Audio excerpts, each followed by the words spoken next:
네, 여러분 안녕하십니까. 9월 21일 목요일에 MBN 뉴스와이드입니다. 오늘도 6분 나와주셨습니다. 어서 오십시오.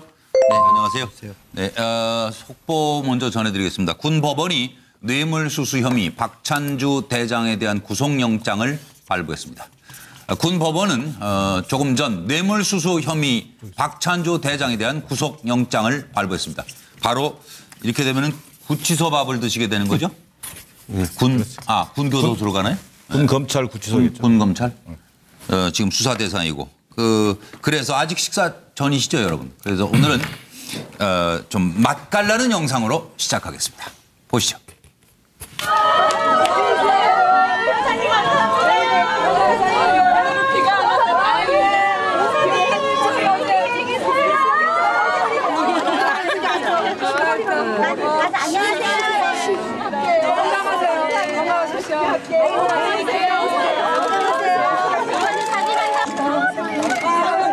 선이 하나 이쁘다. 그래 고마워. 그래. 제가 그냥 오기보다는 뭐가 제일 좋을까 오늘 오면서요. 제가 청와대에서 김치 해가지고 왔습니다. 예, 그리고 깍두기도 여기 무는 좀 쓴맛이 강해서 단맛이 있는 한국의 무로 깍두기도 해갖고 왔거든요. 그리고 그것만도 섭섭해서 뭐가 더 좋으실까 해서 간장게장을 많이 좋아하시는 것 같은데 이렇게 했으니까 오늘 점심 맛있게들 드세요. 너무 고맙습니다. 맛있었으면 좋겠는데. 맛있어요. 다행이네요.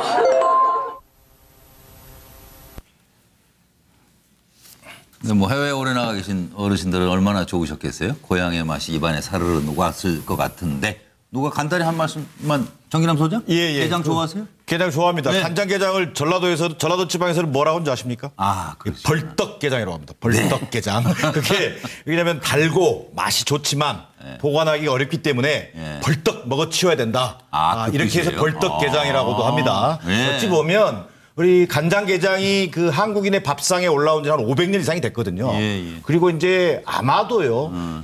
이게 어떤 TV 프로를 봤는지 모르겠지만 김정숙 여사가 작년엔가 방송 프로를 저도 봤습니다만 해외 나가 있는 우리 동포들이 가장 먹고 싶어하는 음식 1위가 간장게장이었다는 겁니다. 그러실 거예요. 예, 그런 것들을 보면서 아마 살펴서 선택했지 않았을까 싶고요. 미국의 그 플러싱 지역 우리 교포들의 1, 2, 3세대가 다 모여 산다고 해도 과언이 아닌 상징적인 지역인데요. 교포들과의 어떤 정서적 공감을 이뤄내기에는 최적의 음식 레시피였다 뭐 이런 생각입니다. 저 김광덕 본부장은 네, 그 역대 대통령 그 부인들이 보면 여러 가지로 해서 이제 자기 특징을 살려가지고 사람들하고 소통하고 그러는데 김정숙 여사가 보면은 지금까지 이렇게 요리를 굉장히 잘한다 그래요. 그러게요. 그래서 그 전에 원내대표 방문했을 때 여야 원내대표 방문했을 때도 인삼 정과라든가 이런 걸 직접 만나서 손편지도 쓰고 이렇게 했는데 이번에 또 미국에 가면서 간장 김치에다가 깍두기에다가 아까 이 간장게장이면 상당히 그래도 한국에서는 그 굉장히 고급 음식 아닙니까? 그것까지 이제 공세고 가가지고 이렇게 하는데 과거에 그 이명박 정부하고 자꾸 이제 요즘에 얘기 또 다른 일로 많이 나오는데 이명박 정부 때 김윤옥 여사가 한식 세계화 작업 그거 열심히 하셨는데 일단 김윤옥 여사에 이어서 김정숙 여사는 이런 음식으로 이렇게 국민들하고 이렇게 소통을 진짜 적극적으로 이렇게 하면서 좋은 이미지를 남겼으면 좋겠습니다. 네, 그렇습니다. 다음 저희가 준비한 내용은 말로야 뭘 못할까 싶어요. 그래서인가요? 정말 말씀을 세게 하시는 미국 대통령부터 만나보겠습니다.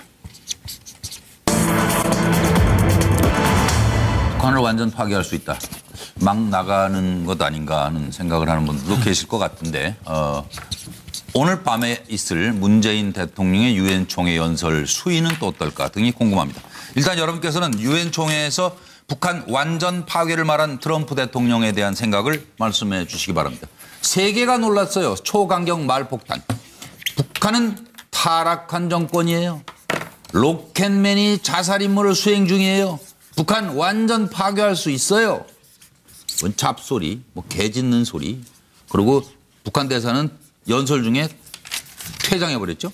상황이 심상치가 않아 보이는데 문재인 대통령은 오늘 밤 유엔 총회에서 압박과 평화 기조의 내용이 담긴 연설을 하지 않을까. 통일부는 오늘 800만 달러 규모의 대북 지원을 결정했습니다. 다만 시기, 규모 등은 남북 관계를 고려해서 추후 결정하기로 했습니다. 들어보시죠. The United States has great strength and patience, but if it is forced to defend itself or its allies, we will have no choice but to totally destroy North Korea. Rocket Man is on a suicide mission for himself and for his regime. We do not accept threats from President Trump or whomever in this world. We know the leader of North Korea is erratic, to put it kindly. That kind of language, I think, is risky. Hopefully get this resolved through diplomatic means.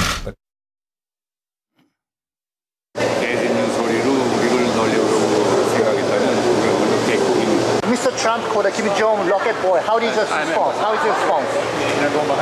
보좌관들이 불쌍합니다. 네, 한 말씀 황장 소장부터 시작하죠. 저는 뭐 트럼프의 저런 연설에 대해서 비판하는 뭐 이런 부분이 많은데요. 원래 뭐 트럼프가 대선 나왔었을 때 95%쯤 되는 언론들이 다 비난을 했죠. 예. 근데 저는 저런 부분이 미친 자에게는 미치광이 전략으로 대응한다라는 지극히 게임 이론상으로 이런 옳은 부분이라고 봅니다. 네, 지금 북한의 김정은이 그야말로 제정신이 아니고요. 예. 그야말로 이 합리적인 방법으로는 정리할 수 없는 인물인데요. 예.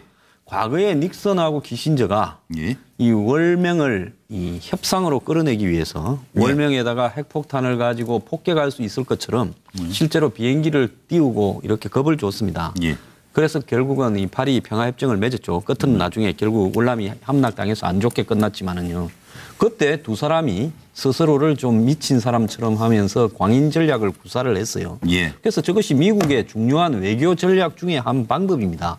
그래서 김정은이라는 예측불허한 좀 이 불안정한 인물에는요. 저런 식으로 대응하는 것이 저는 필요하다. 이렇게 봅니다. 알겠습니다. 정기람 소장으로 갑니다. 예, 좀 비슷한 얘기인데요. 이른바 이제 미치광이 전략. 이게 이제 게임 이론이라고 말씀하셨지만 또 이게 국제 정치 이론으로 딱 이게 정립이 된 얘기입니다. 자, 이런 부분에서 지금 아마 미국의 아마 전 CIA 국장인데요. 데이비드 퍼트레이스라고 하는 국장이 이런 말도 했어요. 이 미치광이 전략이라는 게 필요한데 도가 넘으면 재앙이 될 것이다. 이런 우려도 하고 있단 말이에요. 심지어 워싱턴 포스트가 깡패 두목 같은 연설했다고 이렇게 혹평했지 않습니까? 저는 이번 트럼프 대통령의 연설은 진짜 평화는 내던지고 어떻게 보면 호전성만 보여준 연설이었다. 이런 평가고요. 이게 어찌 보면요. 트럼프와 김정은이 적대적 공생을 하고 있는 건 아닌지. 이게 무슨 의미냐면 첫 번째는 이게 세계 정치의 평화를 위협하는 발언을 일삼고 있습니다. 두 번째는 또 무책임한 협박. 그러면서 선동하고 있고요. 결과적으로 또 이게 국내 정치를 겨냥한 지지층 결집을 하나의 계기로 활용하고 있다는 측면에서는 상당히 그 유사한 측면을 많이 보여주고 있다. 마지막으로 그럼에도 불구하고 이게 유엔 총회 연설장에서 한 얘기거든요. 초강경 발언인데 우리 정부는 어쨌든 즉자적인 대응은 피하는 대신에 그 발언의 진이랄까 이런 것들을 정확히 파악해서 어떻게 보면 지혜로운 대책 이걸 만드는 것이 똑바로 차려야죠. 우리는 과제가 될 것 같습니다. 이럴수록. 자, 서정욱 변호사 의견 주십시오. 저는 이게 북한에는 아마 이게 개는 지지도 행렬은 간다. 따라서 이게 그 북한 정권은 트럼프의 저 말을 개 짖는 소리 정도로 아마 이게 가볍게 듣는 모양인데 제가 보기에 그렇게 가볍게 판단할 말이 아니에요. 저는 이게 트럼프는 바로 이게 전통적인 대북 정책은 포노, 즉 네 가지 노 정책인데 뭐냐면 이게 북한 정권 교체를 원하지 않는다. 그다음에 북한 정권 붕괴를 원하지 않는다. 그다음에 이거 흡수 통일하지 않는다. 그다음에 이거 비무장지대 이성의 군사적 침략하지 않는다. 이게 전통적인 포노 정책인데 저는 이게 변경될 가능성이 있다 봐요. 아, 트럼프에 의해서? 그렇죠. 트럼프는 이게 전통적인 이게 북한에 대한 정책이지만 저는 이게 북한 침공, 바로 이게 군사적 옵션까지 배제하지 않겠다. 이게 트럼프 발언의 진위로 보이고요. 절대 이게 북한은 그걸 가볍게 오판해서는 안 된다. 이 말을 드립니다. 전결은 의견 북한이 저 말을 듣고 얼마나 놀랐을까 저는 생각해 봤습니다. 일단 트럼프 대통령의 위치에서 보면 이제 폭격을 가하는 것이죠.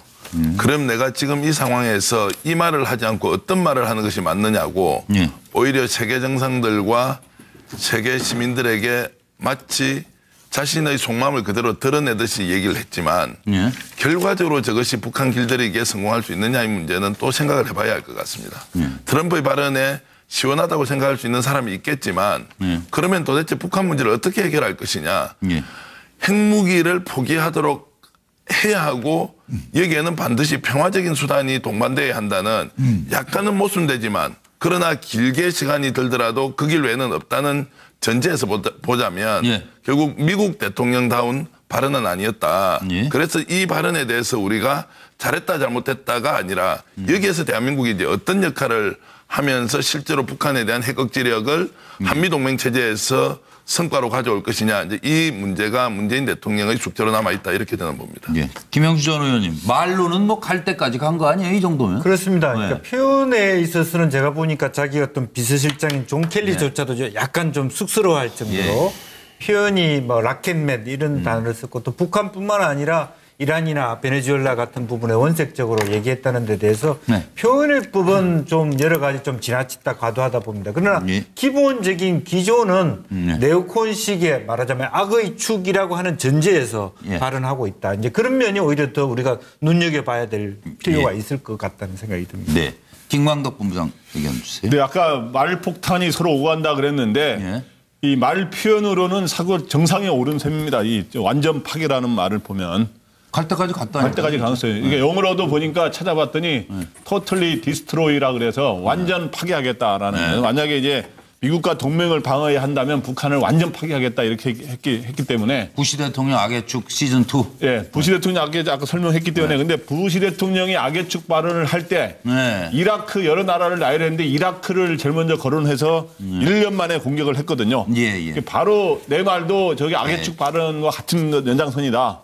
그리고 너무 그동안 내가 화염과 분노 이렇게 말해서 계속 하니까 아마 이게 예방주사 맞아가지고 내성이 걸렸는지 모르겠는데 이건 진짜다라고 하는 어떤 일종의 위협과 경고를 한 것이고 북한은 이에 대해서 영어로 다 쓰지는 않았습니다. 이 도구만 쓰고 개는 짖어도 행렬은 간다 이 말을 했는데 저렇게 미국 기자들이 저렇게 표현을 했어요. 근데 저 표현이 우리나라에서도 씁니다만은 북한에서도 쓰고 우리나라에서는 개가 짖어도 열차는 기차는 간다. 뭐 기찻길에서 많이 개가 짖잖아요.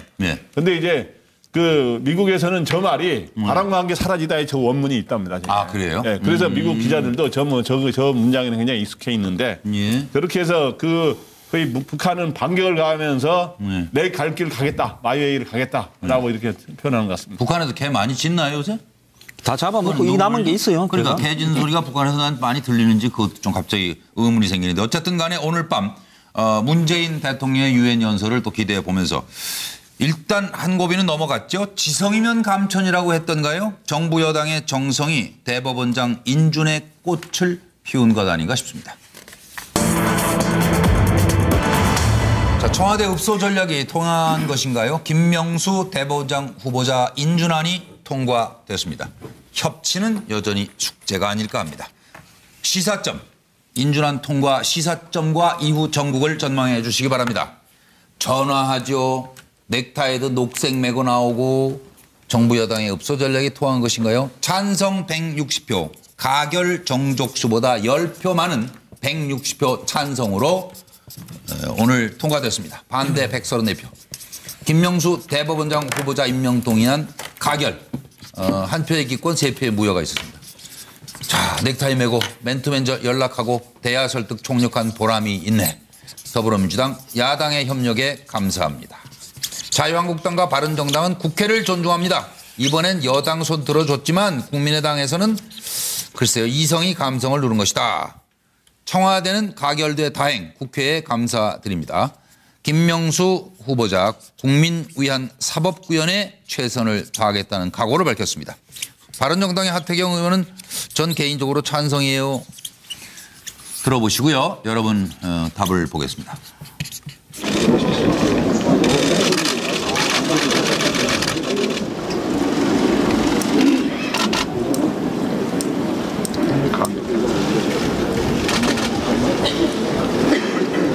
됐나 보다. 대법원장 김명수 임명 동의안은 가결되었음을 선포합니다. 마치겠습니다. 사회를 선포합니다. 넥타이 색깔이 좀 영향을 줬다고 보시는 한것 같다 이제. 이 넥타이는 제가 존경하는 김근태 선배님의 유품입니다. 저는 그래서 늘 아주 중요한 저 나름대로의 결단 또는 중요한 결정을 할 때 늘 이 넥타이를 맵니다. 우리 국민의당 의원들이 많은 숱한 고뇌와 고민 끝에 이성이 감성을 누르고 이겼다고 생각합니다. 그렇게 생각합니다.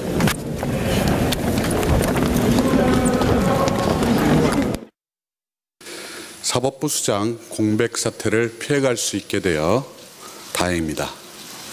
입법, 사법, 행정부뿐만 아니라 마음 졸이던 국민들께서도 안도할 것이라 생각합니다. 사법부 수장 공백 사태를 막기 위해 같은 마음으로 임명 동의안을 처리해 주신 입법부에도 감사드립니다. 저희도 이 같은 뜻을 받들어 더욱 협치하고 소통하는 데 힘쓰겠습니다. 감사합니다.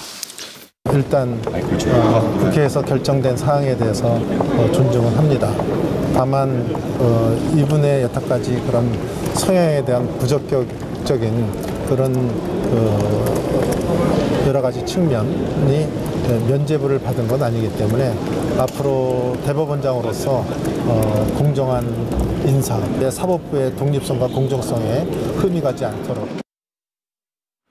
우리 의원들께서 사법부의 독립과 개혁을 위한 현명한 결단을 내려주신 결과입니다. 청와대와 여당이 국회 모독을 통해서 전국이 경색됐습니다.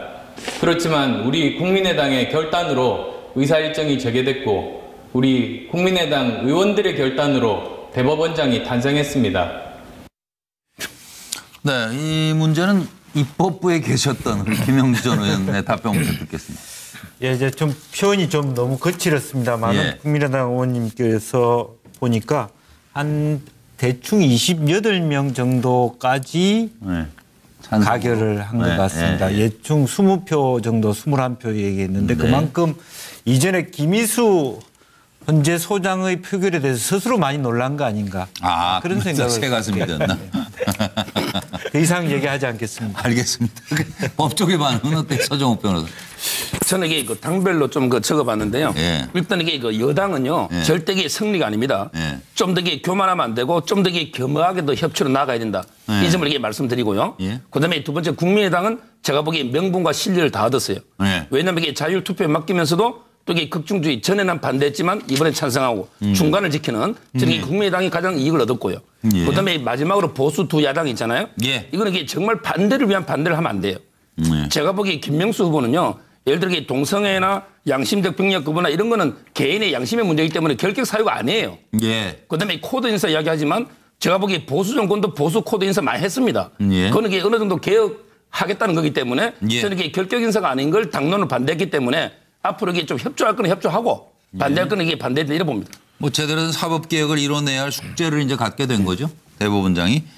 전규환 의원 말씀 주세요. 협치가 이제 선택이 아니라 필수다. 협치는 선택이 아니라 필수다. 이걸 뭐 잘 보여줬고요. 그 협치의 중심에는 일단 대통령이 있어야 한다. 대통령이 직접 야당 지도자에게 전화를 하고 또 양해를 구했던 것, 집권 여당에서 적극적으로 나섰던 것, 이런 것들이 결국 협치의 중요성이 얼마나 지금 필요한 시점인가를 잘 보여준 것이고요. 여기에 대해서 여당이 승리했다 이렇게 생각할 거 없습니다. 앞으로 협치할 일 훨씬 더 많고요. 그럼요. 야당 지도자가 국민의당뿐만이 아니라 자유한국당이나 바른정당까지도 하면서 이번 그 투표 과정에서 최근에 본 경기 중에서 가장 재밌는 경기 아니었느냐. 야당은 반대하기 위해서 뛰고 보수 야당은, 여당은 또 가결시키기 위해서 뛰는 이 모습에서 이게 이제 살아있는 정치다 이런 걸 보였기 때문에 협치의 중요성 잊지 않아야 한다 이런 말씀드립니다. 황교안 소장, 김칫국은 같이 마셔야 되는데. 저는 김칫국 마시기 싫어요. 저는 이번에 협치라고 생각하지는 않습니다. 그야말로 어정쩡하게 걸쳐가지고 있는 두 정당, 국민의당과 바른정당의 한계가 드러난 부분이라고 봐요. 아, 그래요? 이번 표결을 계기로 두 정당은 존립 근거가 상당히 어려워질 거다. 저는 분열될 거라고 보고 있습니다. 왜냐하면 30% 추가된 표 중에서 국민의당에서 25표, 65% 안팎 정도가 나갔고 바른정당, 한국당에서 합쳐서 5표인데 대부분 바른정당에서 나갔을 가능성이 있죠. 결국 국민의당과 바른정당이 호남과 안철수파, 바른정당은 통합파와 자강파 이런 부분이 이렇게 분열되기 시작하면서요. 지자체 선거 전까지 두 정당이 정리되는 모습이 나타날 거다 이래 봅니다. 하나 글자 중에 바른정당에서 밑에는 바르정당인데 아, 그래요? 그 바른정당에서 몇 사람 빠져나간다는 뜻인가요? 그게? 다 바른인데? 바른인데. 잘 안 보여서 그런군요. 잘 표현. 전 그게 중요한 게 아니고 어쨌든 지금 이제 김광석 본부장이 놀란 거는 이게 무슨 뭐 정기 개편이 이루어진다 지금 이 얘기에 황장 소장이 멀리 갔어요 지금. 죄송합니다.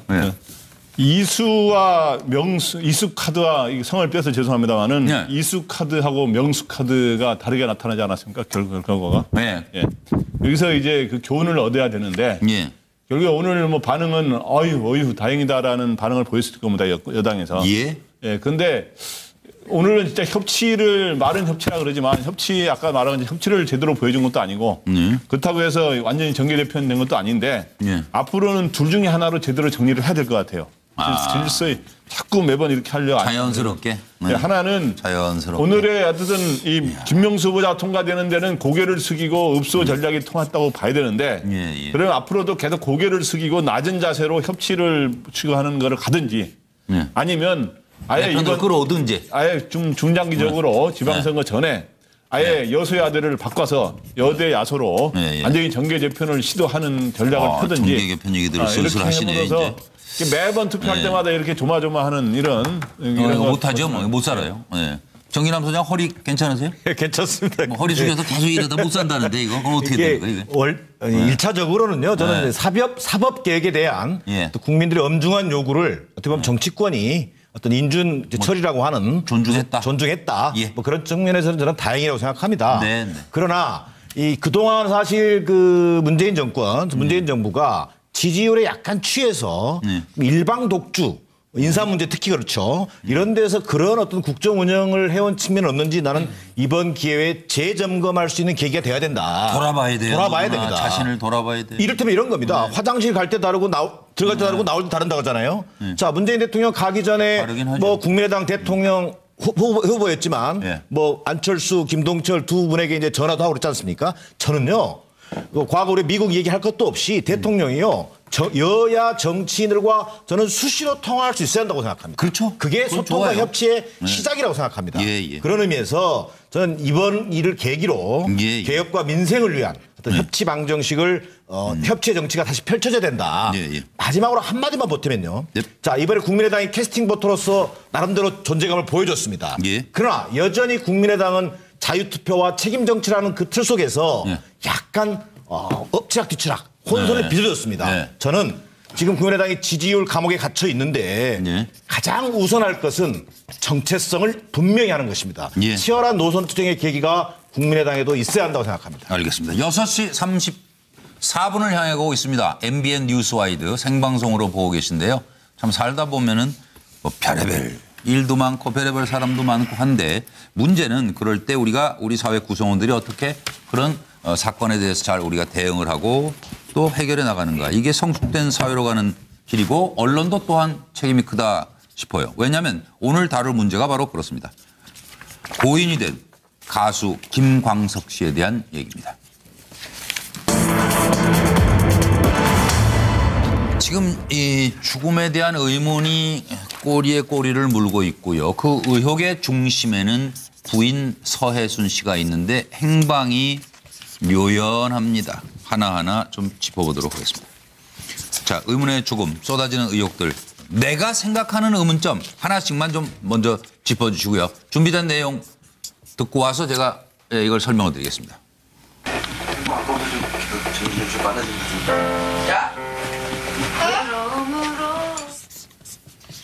잠깐 의문점들 제가 정리를 좀 해드리죠. 고 김광석 부녀 의문의 죽음에 대해 풀리지 않은 의혹들이 제기되고 있습니다. 김광석 씨는 우울증과 불륜 그리고 과음으로 인해서 전깃줄에 목매 자살한 것으로 일단 정리가 됐습니다. 그런데 자세히 보니 전깃줄이 목을 맬 만큼 길지가 않았다.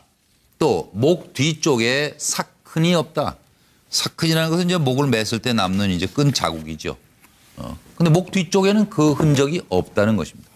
그리고 부인 서혜순 씨의 목격담이 매번 달라졌다. 그리고 고 김광석의 외동딸 서연 양이 2007년 벌써 10년 전 일이죠. 2007년 12월 23일 오전 6시 한 대학병원에서 숨졌으며 사인은 급성 폐렴으로 기록돼 있습니다. 당시 만 16세였습니다. 그런데 고 김광석 부인 서혜순 씨는 지인들에게 미국에서 우리 딸 잘 지내고 있어 이렇게 거짓말을 해온 것으로 지금 드러나고 있고 가족들에게도 알리지 않고 딸이 사망한 후에 화장 처리를 하지 않았느냐. 그리고 딸 저작권 단독 행사에 빌딩까지 상속한 거 아니냐. 딸이 이제 상속을 받은 저작권을 본인이 단독 행사하면서 빌딩까지 상속받은 거 아니냐. 이런 의혹들이 제기되고 있습니다. 의혹의 제기 중심에 있는 이상호 기자는 고 김광석 사망 재수사 착수 서혜순 출국 금지를 요청했습니다. 안민석 의원은 김광석법을 추진하고 있습니다. 고 김광석 씨의 형은 동생 절대로 자살 아니다. 그리고 딸 서연, 조카가 죽은 거 전혀 몰랐다. 이철성 청장은 김광석 딸 죽음 관련 소송 있으면 서혜순을 수사하겠다. 이렇게 지금 상황이 진행이 되고 있습니다. 들어보시죠. 그러면 딸이 이미 숨진 채로 병원에 왔었다는 얘기도 있고요. 그리고 그 정도 될 때까지 도대체 엄마는 뭐 했길래 많은 분들이 오늘 충격을 받으셨을 것 같아요. 네. 21년 전 김광석 씨도 마찬가지였습니다. 최초 네. 발견자가 서혜순 씨였고 병원에 도착하기 전에 이미 사망한 상태였습니다. 이게 병원에 와서 치료 중 죽는 것과 네. 사망한 상태로 도착하는 것, 그 대단히 큰 차이 아니겠습니까? 그렇죠. 그런데 이번에도 마찬가지로 서혜순 씨가 서연 양의 발견을 했고 네. 경찰 발표에 따르면은 치료받다 사망한 것으로 돼 있는데 네. 안민석 의원과 또 저를 통해서 들어온 제보에 따르면은 병원에 도착했을 당시 이미 숨져 있었다. 네. 상당히 중요한 차이거든요. 그 당시에 저희가 또 확인한 바에 따르면 남자분이 한 분 있었다고 그래요. 남자분이라뇨?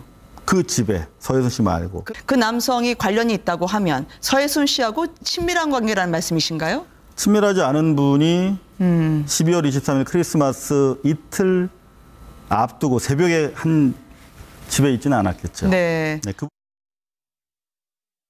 서혜순 씨하고 만났을 때는 서연이에 대한 안부를 물으신 적이 있으셨습니까? 당연히 물었고 그리고 최근까지도 네. 서혜순 씨는 자기 딸 이야기를 공공연하게 하고 다녔어요.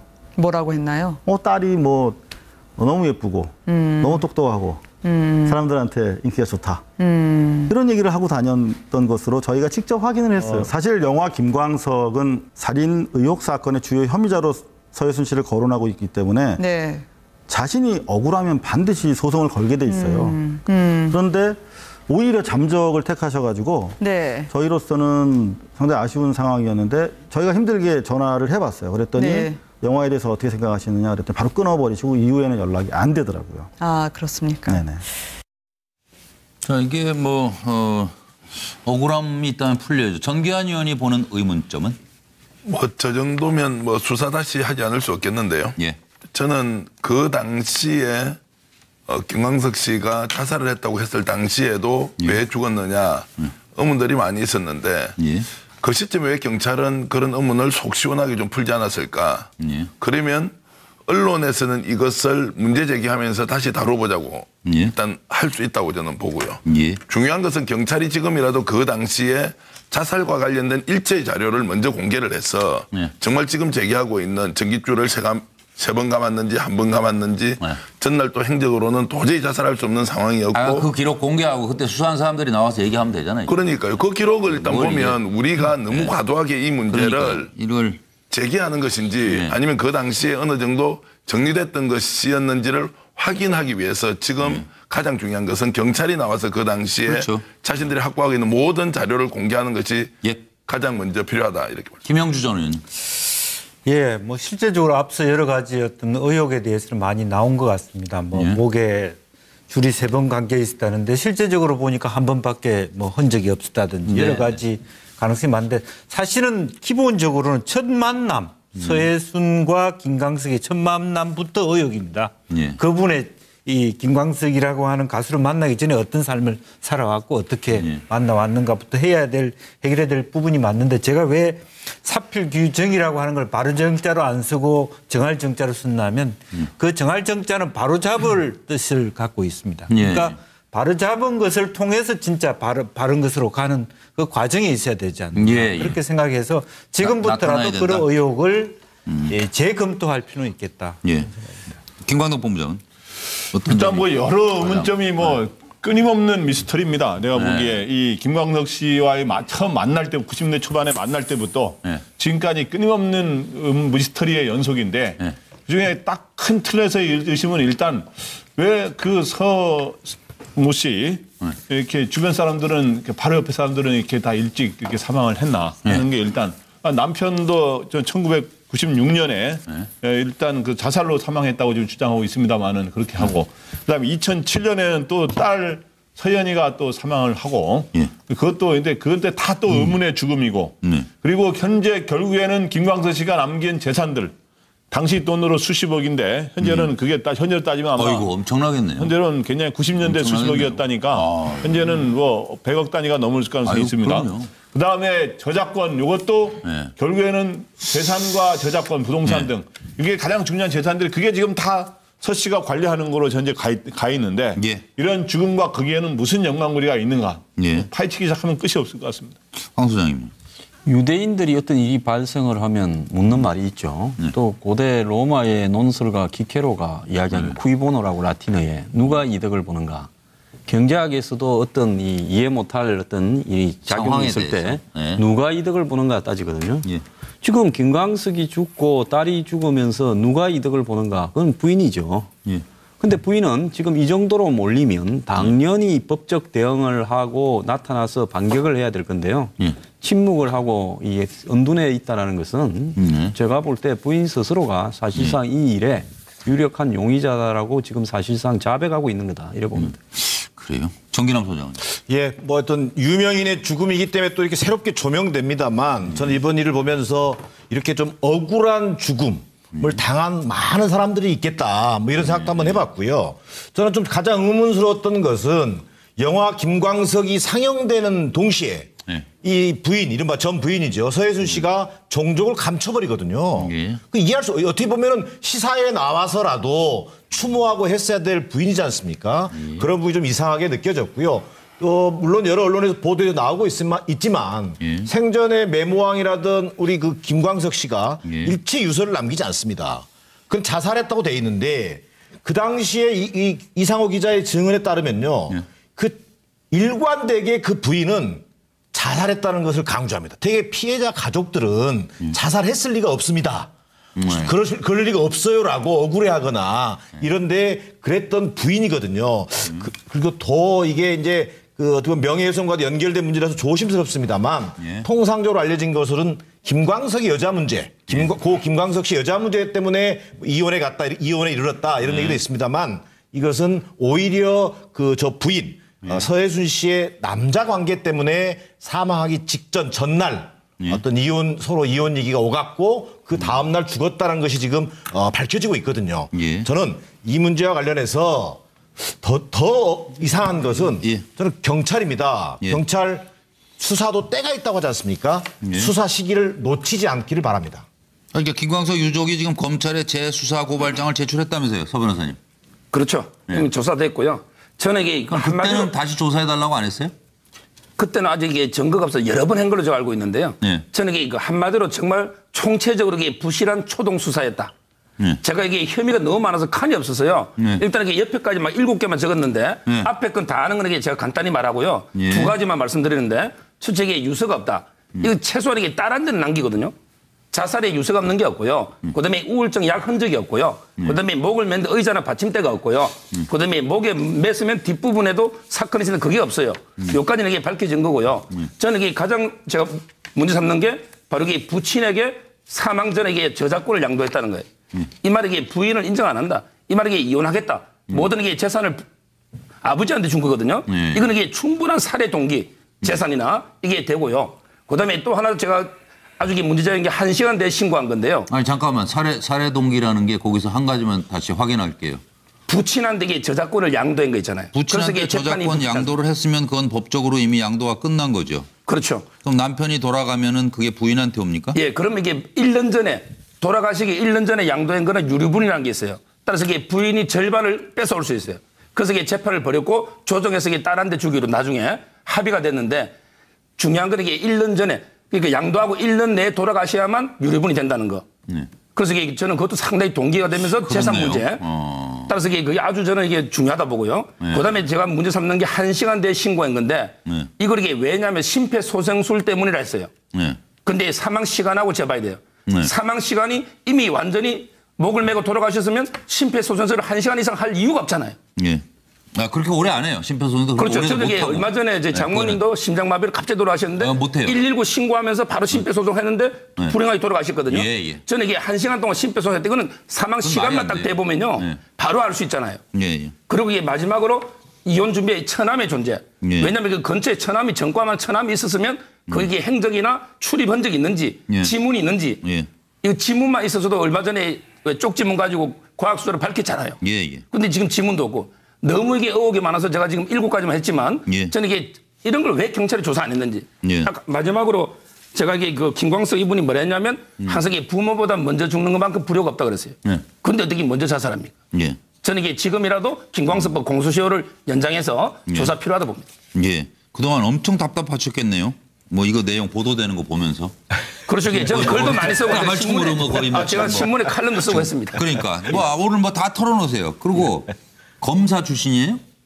아, 저는 아닙니다. 저는 교수였습니다. 교수님. 그리고 법 공부하신.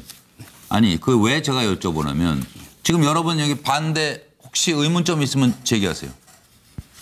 서정욱 변호사 얘기 중에 아예 그건 아니다 하는 거 있으면 얘기하세요. 더 추가할 거 그러면 서정욱 변호사가 검사 출신도 아니고 그렇잖아요. 누가 봐도 이거는 지금 뭐 시청자들도 다 그렇네 듣고 보니 그렇네 다 하실 얘기예요. 그게 왜 그 당시에 재수사가 안 됐는지가 저는 도대체가 이해할 수가 없어요.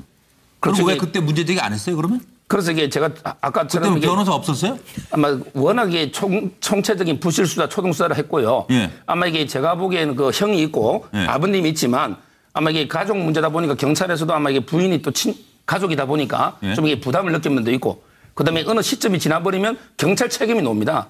자기 스스로에게 또 경찰 책임도 나오기 때문에 좀 경찰에 소극적으로 대처하지 않았나 이렇게 생각하고 있습니다. 이거는 다시 따져봐야 된다는 말씀이죠. 그리고 10년 전에 폐렴으로 사망한 딸을 왜 엄마는 계속 살아있다고 예쁘게 잘 크고 있다고 이거 좀 끔찍하지 않아요? 왜 이렇게 거짓말을 해왔을까요? 들어보시죠. 멋진 뮤지션들이 많이 나왔으면 좋겠어요. 저희가 아주 김광석 씨도 좋아하실 거고요. 앞으로 저희가 해외에서 인정받아서는 레이블을 만들 거고요. 이게 처음 시작인데요.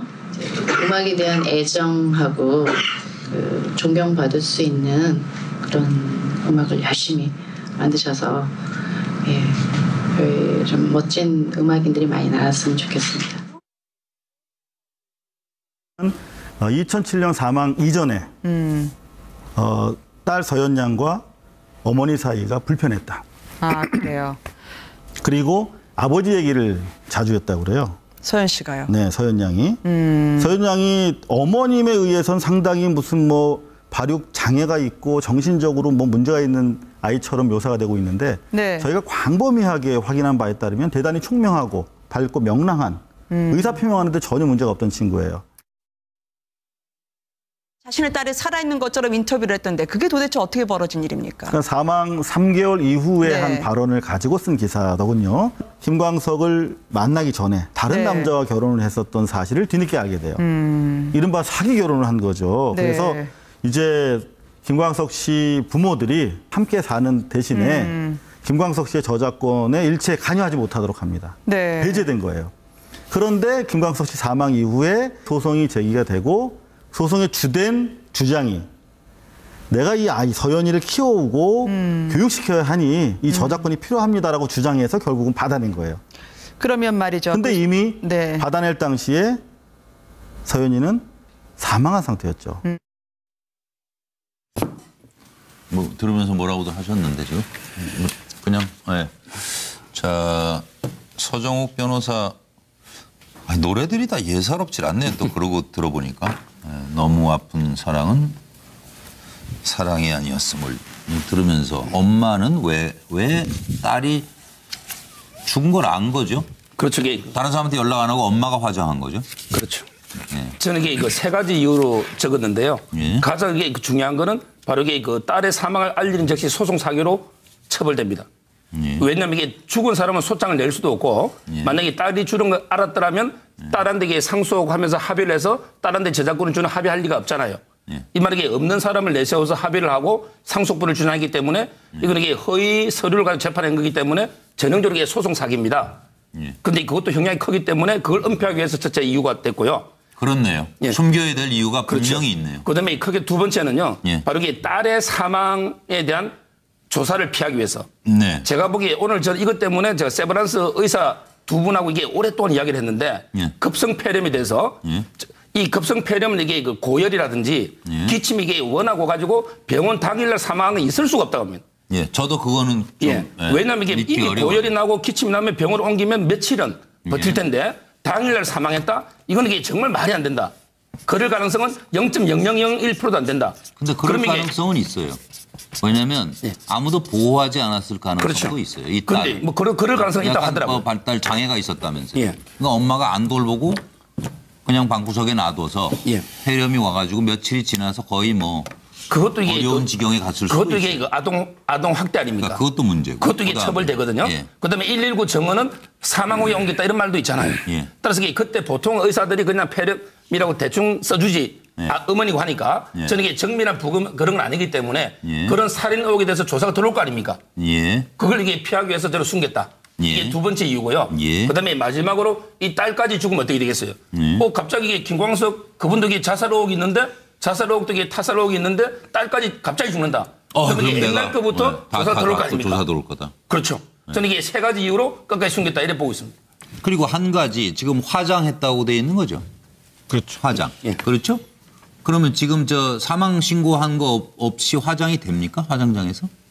그것도 이게 신고가 안 된 걸로 제가 알고 있는데 그거는 뭐 저는 그렇게는 안 되는 걸로 알고 있는데. 저도 이게 과태료 정도 사망하고 나면 14일 이내 신고를 해서 과태료는 물르는데 혜택은. 아니, 화장장에서 그거 그렇게 안 되는 걸로 알고 있는데 저는. 그거 아는 분 없어요?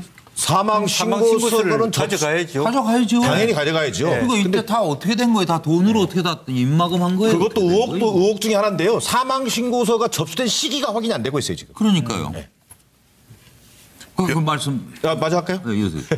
저는 기본적으로 이 서혜순이죠. 왜 지금까지 이렇게 거짓말을 해왔을까? 저는 기본적으로 서연 양 죽음에 대한 의문의 죽음에 대한 재조명이 될 것을 우려했을 것이다. 좀 전에 우리 서 변호사님 말씀하고도 비슷한 취지입니다만 그걸 가장 두려워했지 않았겠나 싶고요. 두 번째는 이게 김광석 씨의 저작권 수혜자가요. 원래 지금 부인 서혜수 씨로 돼 있습니다. 이게 김광석 씨가 원래는 이게 숨지기 직전에 이게 부인의 남녀 관계 때문에 남자 문제 때문에 이 저작권 배제 조치를 내렸습니다. 그래서 이게 부인한테 가지 않도록 하고 이게 딸한테 이게 가도록 돼 있던 것이 제가 볼 때는 이게 하나의 문제를 푸는 단서가 되지 않겠는가. 이것도 물론 단정적으로 얘기할 수 없습니다. 딸이 돌아가면 그거는 다시 어머니에게 상속되는 거죠? 그렇습니다. 그렇게 돼 있는 거죠. 직계니까. 그러나 그걸 우리가 단정적으로 지금 얘기하는 좀 어렵지만. 물론 그렇습니다. 그렇다 보면 결국은 약 90여 원에 달한다 그래요. 이 저작권의 수혜자가 가는 것이. 그런 것들이 지금 최근 이상호 기자의 그 고발 또는 그 증언에 따르면 이 서혜순 씨가 이 영화 상영과 동시에 종족을 감추면서 모든 지금 재산을 현금으로 바꿔서 해외 도피를 준비 중이다. 뭐 이런 증언도 나오고 있거든요. 그래서 어떤 경찰의 정말 신속한 수사가 요구되는 시점이다 이런 생각입니다. 네, 송 선생님. 저 김광석이라는 가수가 조용필 씨 빼놓고는 한국에서 대중이 아는 히트곡을 가장 많이 낸 사람 아닌가. 한 30곡 정도가 대체로 대중이 잘 알고 있는 명곡들이라는 그러기 거죠. 쉽지 않아요. 네, 거의 뭐 없을 거라고 봅니다. 다른 사람은. 맞아요. 그런데 저분이 죽고 난 뒤에 TV가 추모 다큐멘터리를 만든다든가 각종 동료 가수들이 행사를 하는 부분에 부인의 저 어떤 저작권 이런 문제들 때문에요. 추모도 제대로 안 됐거든요. 충돌이 많았다고 알고 그래서 보면 건물하고 음반 저작권, 음원 수익은 딸 앞으로 가 있고 노래 저작권은 부인이 그 집안의 부친하고 가족하고 집요하게 싸워서 다 뺏어냈거든요. 그런데 2005년에 다 받아내고 딸은 2007년에 곧바로 이제 죽은 걸로 돼 있어요. 딸이 죽기 전에 엄마하고 갈등이 많이 있었다고도 알려지고 있어요. 그렇게 본다 그러면 저 부인이 그 하나씩 차례대로 모든 것들을 자기한테 돌리면서 빈정으로 남편을 추모하는 일에는 아무 신경도 쓰지 않았다. 그걸 보면 처음부터 목적이 그것이 돈 때문이지 않았나 이래 봅니다. 그리고 여기 더 커지고 있다. 김광석 본부장. 그 딸의 사망한 거를 숨기는 이유는 뭐 분명한 것 같아요. 왜냐하면 다른 거 다 떠나서 일단 이 재산과 저작권의 이 사실상 수혜자 상속하고 관리하는 권한을 딸이 갖고 있기 때문에 본인은 그 부인도 같이 일부가 있습니다만은 권한이 그 딸이 이게 무너지게 되면 완전히 흔들릴 수가 있거든요. 소송이 다시 돼가지고 그래서 어떻든 2008년 대법원 판결에서 이미 그때 딸이 2007년에 사망했는데 2008년 대법원 판결에서 저작권을 딸과 엄마가 관리하라고 하는 거를 이렇게 판결을 하지 않았습니까? 그러면 그때 이미 딸이 없으면은 사실상 대법원 판결 자체가 무효가 될 수가 있는 거죠. 다시 재심 사유가 될 수 있기 때문에 계속 그러한 거로 해서 그 축이기 때문에 그걸 숨기는 그런 측면이 있는 거고 이런 걸 대비해서 이름도 개명을 했다는데 죽기 몇 년 전에 개명을 했다는데 그것도 앞으로 여러 가지 가능성에 대비해서 이름을 혹시 개명한 게 아닌가 하는 그런 의혹이 제기되고 있는 건데 아마 이제 엄마하고 그 딸 사이에 불화가 있었다는 건 저는 불화의 추측을 하나 해보건데 이럴 수가 있다고 봅니다. 중간중간 자꾸 아빠 어떻게 해서 아빠가 돌아가셨냐 이런 거를 자꾸 묻고 그랬겠죠. 이런 묻는 과정에서 본인이 느낌으로 아빠의 어떤 죽음 관련된 비밀을 어느 정도 느낀 게 있어서 그런 게 불화의 원인이 되지 않았겠느냐. 그렇게까지 상상을 해 주셨는데 김 의원님. 네. 하여튼 무서운 얘기입니다. 그러게요. 그래서 그러니까 96년 1월 달에 말하자면 김광석 씨가 죽고 거의 10년이 지나서 또 딸이 죽었는데 결과적으로 그 과정은 결국 하나의 어떤 맥을 같이 하는 것은 법정 다툼, 싸움, 재산 그런 것이었습니다. 그러니까 결과적으로는 그 돈을 뺏어오기 위해서 한 10년 이상을 이렇게 견디면서 거짓말을 해왔다. 얼마나 무서운 이야기입니까? 사실은 뭐 기본적으로 보면 정말 앞으로 하나의 어떤 그런 무서운 이야기, 무서운 영화의 어떤 하나의 주제가 될 정도로 그렇게 서늘함이 느껴집니다. 전기환 분명한 것은 딸의 사망 사실을 알리지 않았다는 것만 보더라도 이유가 있었을 거 아닙니까? 돈 때문에 그랬다? 저는 만 16세의 딸이 예를 들어서 장애를 가지고 있지 않던 그 딸의 죽음 앞에서 어머니가 보여줬던 태도 그것은 대성통곡을 하고 이 사실을 알리면서 어떤 식으로든 딸이 아름답게 세상을 정리할 수 있도록 최선을 다하는 모습 아닐까. 왜냐하면 남편도 본인의 생각대로 또는 경찰의 수사 결과대로 자살을 했기 때문에 딸까지 이렇게 비운의 생을 마감한다는 것 자체에 대해서 어떻게 했을까. 여기에서 너무 동떨어진 행동을 거짓말로 하고 있다. 이러면 돈의 문제를 넘어선다. 이 사람에게 딸은 무엇이었느냐. 그래서 당장 나오는 이야기가 혹시 친딸이 맞느냐 이런 의문이 자연스럽게 나오고 있고요. 그 부분에 대해서도 그렇다고는 하지만 실제 그런 것이었느냐. 그래서 결국 돈으로 인해서 모든 것을 자기 중심으로 정리해 갔던 것 아니냐. 남아있는 게 딱 하나입니다. 경찰 수사하는 수밖에 없습니다. 왜냐하면, 지금 이런 걸 예. 보고 경찰이 예. 상황을 파악하고 있다면 말이 안 된다. 예. 당장 뛰어들어서 어떤 내용이 있었는지 예. 공소시효가 지나기 전에 사망 확인서에 어떻게 돼 있으며 그리고 예. 화장장에서 어떤 서류를 가지고 화장을 했는지 빨리 추적해서 그걸 내놓고 수사를 제기하라 이런 말씀드리겠습니다. 그러나 이제 돈이 이제 살아있는 거죠. 돈은 살아있기 때문에 이게 문제가 자꾸 생기는 거예요, 결국은. 그렇지 않습니까? 본인 돈이 아니면 이제 당연히 뭐 어떤 식으로든 다른 가족들 남아있는 사람이 가져가서 근데 이렇게 돈은- 해서 부당하게 이익을 챙긴 분 당연히 되돌려 놔야죠. 네. 돈 때문인데. 근데 이게 전혀 관계없는 또 사람도 있는 거예요. 지금 잠깐 보실 영상이 있습니다.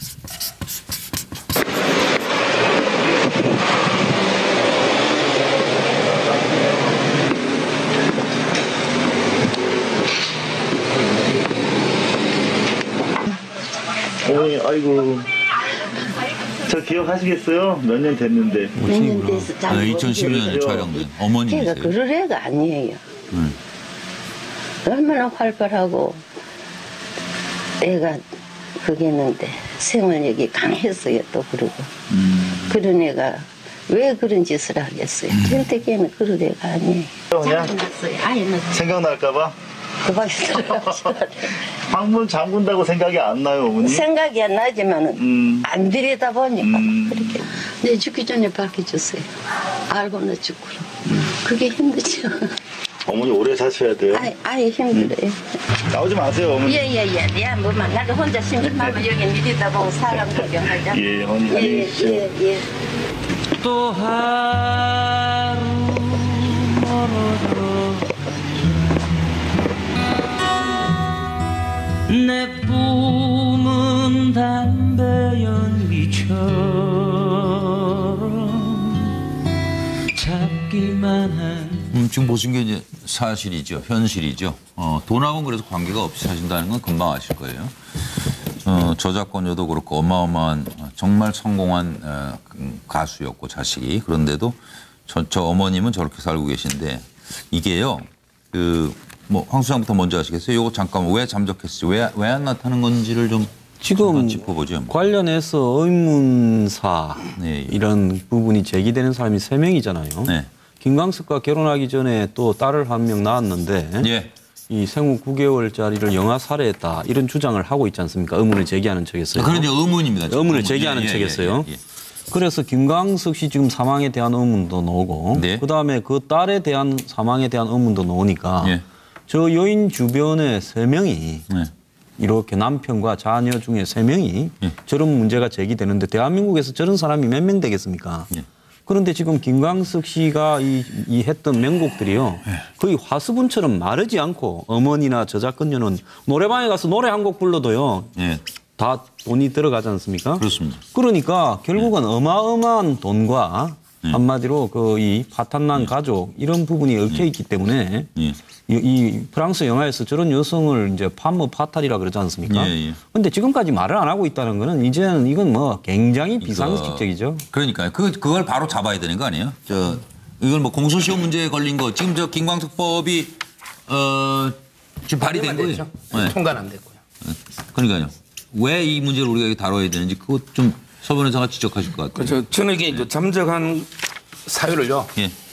제가 이게 모처럼 한자로 한번 써봤는데 바로 이게 주적 심허라는 말이 있습니다. 이 말은 뭐냐면 이게 도둑이 재발절인다. 이런 이제 한자 쓴건데요. 그럼 이게 왜 도둑이 재발절했냐?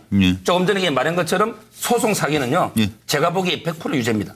그런 게 100%예요. 제가 단언하건데 이거는 사망은 이미 됐기 때문에 팩트이기 때문에 소송 사기는 이게 100%고요. 그다음에 딸의 사망은요. 조금 전에 사망 살인까지는 몰라도 제가 보기에 아까처럼 뭐 아동 학대라든지 또는 이게 화장 문제라든지 여러 가지 종합해 보면요. 뭔가 이게 문제가 될 가능성이 저는 99.9% 이상이라 보고요. 그다음에 마지막으로 김광석법 이게 바로 공소시효인데 옛날에 이게 그분이 죽은 게 96년이잖아요. 그래서 이게 그때는 공소시효가 15년이라 가지고 이미 만료가 돼 버렸어요. 근데 2008년 이후에는 괜찮은데 지금은 살인죄 공소시효 없어요. 근데 이번에 국회에서는 김광석법을 만들어서 그럼 이게 과거에 공소시효가 끝난 거라 하더라도 뭔가 이게 새로운 증거가 나타나면 조사할 수 있게 하자. 이게 김광석법이거든요.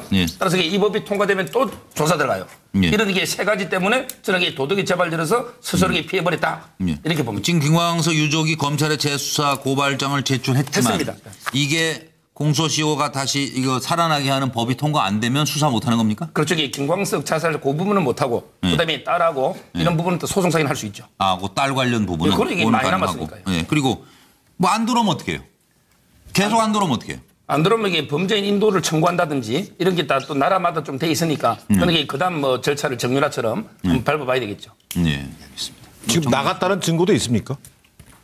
연락이 안 된다니까요. 나갔다는 건 아직 확인. 아니 나갔다는 게 확인된 것도 아니죠. 아니, 그래도 국내에 있는지 외국에 있는지 지금 그 자체가 확인이 안 되는 거죠. 행적이 면 네. 어쨌든 저는 기본 이 이상호 기자 고발뉴스 뭐 이렇게 전직 기자 출신입니다만 그 영화를 만들어서 이게 상영되고 난 뒤에 이제 뭐 많은 시민들이 영화를 봤지 않겠습니까? 시간이 그분들이 이구동성으로 영화 평을 한마디로 준 게 뭐였냐면 악마를 봤다거든요. 악마를 보았다. 저는 악마는 누구인지라고 지금 얘기할 수 없습니다만 진실이 밝혀지는 것을 두려워하고 있다.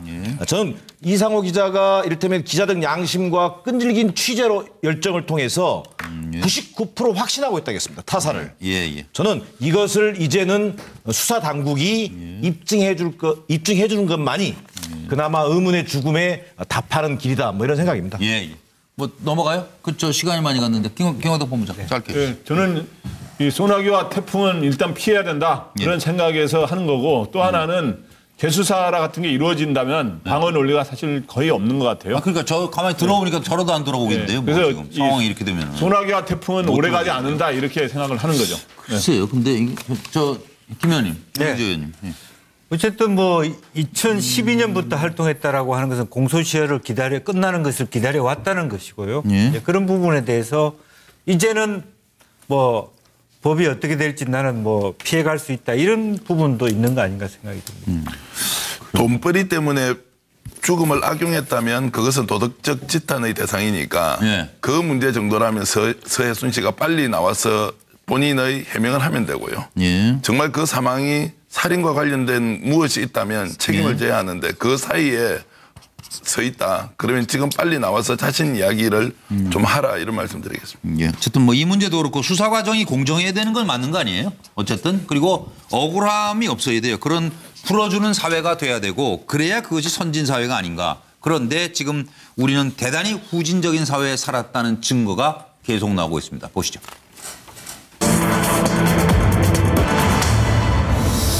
악착같이 무너질 때까지 아예 제압을 해버려라 이렇게. 뭐 그놈이 무너질 때까지 싸워라. 이게 이제 녹취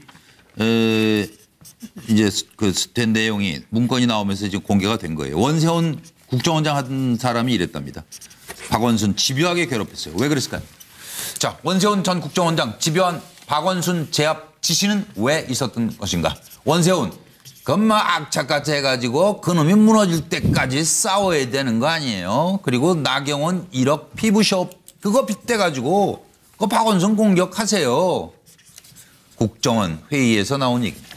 좌파 인사, 아들 병역 비리, 박원순 불신임 청원운동 이런 것들을 이제 진행했다 그거죠. 박원순 이제 더는 못 참아. 검찰에 수사 요청.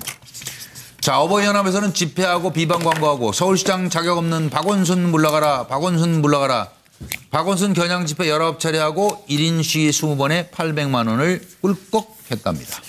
어버이연합 추선이 전날 소환에 부르겠는데 어제죠. 근데 오늘 아침에 검찰에 출석했습니다.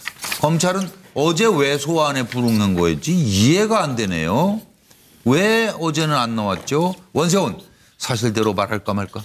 사실대로 말할까 말까? 조마조마한 상황이니까 MB 측은 어쨌든 속만 부글부글 끓고 있는 듯 합니다. 들어보시죠. 네, 이 첫 번째 질문 제가 말씀드렸죠. 원세훈이 왜 집요하게 박원순을 괴롭혔는지 그 이유를 한번 좀 짚어봐 주시기 바랍니다. 네, 들어보시죠. 사실 이것 때문에 얼마나 스트레스 받고 힘들겠습니까? 저는 이것이 그야말로 박원순 죽이기라는 그런 정치적 의도가 있다. 이런 얘기들을 많은 사람들이 하고 있습니다. 그때도 사실 이미 갈 의무가 없음에도 불구하고 공개적으로 신고를 이미 했지 않습니까? 그리고 그것도 어느 그냥 사설 병원도 아니고 연세 세브란스 병원에서 의사들이 다 했고 그걸 기자들까지도 다 가서 확인했고 그랬는데 그 지금 또 문제 제기를 하는 사람들은 도대체 무슨 뜻을 가지고 하느냐는 그런 말씀입니다. 저는 연세대 병원이 그것도 서울시장 박주신 병력 비리에 앞장선 이 연세대 병원 윤도 원장은 당장 물러나라! 박주신 병력 비리에 그것도 조직적으로 엑스레이 필름을 바꿔치기 했습니다. 연세대를 절대 믿지 마십시오. 네, 이건 2011년 11월 18일 국정원에서 전 부서장, 전체 부서장 모인 자리 회의에서 했던 녹취록인데요. 원세훈 국정원장이 그러니까 당시 국정원장이죠. 직원들 앞에서 이거 봐, 사실이 아닌 것을 싸우라는 게 아니야. 사실인 것은 상대방이 손 들 때까지 싸워야 돼요. 악착같이 해가지고 그놈이 무너질 때까지 싸우라니까요. 여기서 그놈은 북한이 아닙니다, 지금. 네. 근데 왜 이놈처럼 하셨는지 말 참 거칠게 하셨네요. 원세훈 전 원장님. 박원순 괴롭히기 왜? 황정수 원래요. 이명박 대통령하고 박원순 시장하고 굉장히 가까운 사이였죠. 이명박 대통령이 서울시장 할 때 월급 4년을 갖다가 아름다운 재단에 내가 맞아요. 아름다운 재단. 그리고 또 아름다운 가게에 고문도 해주고 그렇죠. 맞아요. 그랬는데 뭔가 이 두 사람이요. 어느 시점에서 이명박 대통령이 되고 이 포스코의 사회 이사를 안철수 대표하고 박원순 두 사람이 같이 하다가 박원순만 나왔어요. 쫓겨났어요. 그러니까 어느 시점에서 이 두 사람이 굉장히 틀어졌어요. 오세훈 시장이 사실상 친박 성향을 가지고 있다가 뭐 거의 스스로 던지다시피 투표를 실시하고 무상급식 그만두게 되었을 때 이후에 이명박 대통령의 어떤 정치 구도가 있었는데 박원순이 나와서 그걸 갖다가 다 가로챘다. 이런 생각을 하게 되면서 두 사람 사이가 가까웠다가 극단적인 정오로 가게 되면서 그것이 이제 정치적인 어떤 공작으로 나가게 된 거 아닌가 이런 겁니다. 원세훈하고는 별 저거 없죠? 뭐 가심정 가질 일이 없는 거죠. 거기는 이제 이명박 대통령이 기분 나쁘면 자동으로 나쁜 사람이니까. 근데 원세훈도요. 원세훈도 아마 악감정을 가지고 있었을 것 같아요. 그게 무슨 의미냐면 그래요? 2009년도에 이른바 국정원이 박원순 그 서울시장을 고소합니다. 그때 아마 이게 그 뭐랄까 헌정사상 이게 처음이라고 그랬어요. 그게 뭐냐면 원고가 대한민국입니다. 피고가 박원순이고요. 그게 이제 국정원과 그 박원순 간에 이제 어떻게 보면 1차 한번 붙은 거예요. 충돌이었었는데 그때 이 2009년도에 그 소송이 있고 난 직후에 박원순 시장이 언론 인터뷰에서 뭐라고 얘기를 했냐면요. 정권이 바뀐 후에 국정원장은 반드시 법정에 설 것이다. 그리고 이 국정원 사찰 소동에 대해서 대통령이 몰랐을 리가 없다. 이렇게 딱 적시를 했거든요. 그렇기 때문에 어찌 보면 MB와 원세훈 원장에게는 아니 15년 동안의 인연과 악연이 이어진 사람인데 내가 얼마나 서울시장 시절에 시민운동가 박원순을 내가 얼마나 도와주고 케어해줬는데 어떻게 이렇게 나한테 할 수 있어? 아마 배신감에 치를 떨어칠 수도 있고 이걸 또 하나의 좌파 세력 어떤 속가내기 이 맥락에서 박원순을 지목했을 수도 있겠다. 뭐 이런 판단입니다. 네, 서정훈 변호사. 저는 이게 아까 시작은 정말 이게 사랑으로 시작했죠. 바로 이게 아름다운 재단에 월급을 기부하고 그게 바로 등불 기금. 등불 기금으로 이게 시작은 그랬는데 틀어진 게 저는 세 가지로 보는데요. 첫째는 이게 바로 대우나 비판입니다. 2007년도에 이게 박원순 시장이 대우나 정책을 세게 비판하니까 MB가 일단 상당히 기분이 안 좋았고요. 저도 방송할 때 뭐 일단 삽질부터 하고 그러니까는 뭐 연락 오던데요? 그다음에 두 번째는 하지 말라고? 이제 두 번째는 이게 광우병 파동이 생기고 촛불시위 생기면서 그때 이게 좌파 속가내기가 시작되면서 바로 이게 박원순처럼 시민운동하는 사람 중에 약간 이게 진보 이런 사람들에 대해서 이게 좀 탄압 비슷하게 이게 시작되면서 사이가 이제 멀어지기 시작하고요. 정권의 필요성이 있었다. 그리고 이게 마지막으로 결정된 거는 이제 국정원의 사찰을 박원순 시장이 비판하면서 국정원 이게 조금 전에 말한 것처럼 명예훼손에 원래는 이게 국가라는 기본권을 보호해주는 기관이지 기본권의 주체가 아니거든요. 그런데 국가가 명예훼손 당했다고 박원순 씨한테 소송을 걸은 거예요. 이게 대법원에서 물론 패소했지만 정말 이게 말도 안 되는 소송이죠. 그러니까 이거 되면서 이게 정말 돌아올 수 없는 다리를 그때부터 이게 건넜다. 이렇게 보입니다. 전기현은 일단 국정원이 이런 일을 하면 됩니까? 뭐 적으로 생각했던 그놈이라고 욕을 했던 대한민국 국정원이 특정 정치인을 무너뜨리기 위해서 부하 직원들을 시켜서 활동하는 것 자체가 일단 국정원법 위반이죠. 국정원은 그거 하라고 있는 조직이 아니지 않습니까? 좀 순진하시네요, 지금 그 얘기를 하시면. 아니, 그러니까요. 상관없이 한 사람들인데. 그런데 뭐 당연한 말이죠. 결국 그놈을 어쨌든 무너뜨리라고 했다는 것은 박원순 시장을 어떤 연유에서든 적으로 인식했다는 거 아닙니까? 맞아요. 그러면 보수 진보가 적입니까? 적은 타도해야 되죠. 원세훈 전 국정원장의 머릿속에는 박원순이가 타도되어야 될 사람이고요. 맞아요. 타도하기 위해서는 사실은 북한을 주적으로 하는 국방부의 논리와 똑같은 것이다. 자국민을 타도의 대상으로 생각하는 정치가 어떻게 정상적으로 흘러갈 수 있으면 그 결과가 결국 국정원의 몰락과 MB정부의 몰락을 가져왔다. 이런 것들을 잘 보여주는 단면이다. 이렇게 저는 생각합니다. 김영주 전 의원님. 사실 제가 이제 그 1억 원 피부샵 논란을 할 때 캠프 상황실장이었습니다. 그래서 감회가 새로운데 어쨌든 초대 정무부시장으로서 어떻게 보면 여러 가지 그전에 어떤 좋았던 감정들이 나빠진 계기도 있었다고 저는 들었습니다. 그렇지만 어쨌든 큰 틀에서 보면 그 시대의 흐름 속에서 박원순이라는 사람이 새로운 리더로 부상하는 부분 그것이 크게 보면은 한나라당과 보수의 패퇴로 인식했기 때문에 조직적으로 말하자면 어떤 악 공격을 하고 또 아들 병역 문제에 대해서 얘기를 하고 제가 느낄 때도 지나치다 정도로 말하자면 집요했어요. 그 집요하기도 하고 어떻게 일반 시민단체가 그럴 수 있을까 싶을 정도로 신문에 하단 통광고를 통해서 시장을 비판했거든요. 그건 사실은 개인 시민단체가 할 수 없는 비용이 드는 문제였다고요. 그래서 그런 부분이 이제는 이제 드러나고 있지 않는가 그렇게 생각이 듭니다.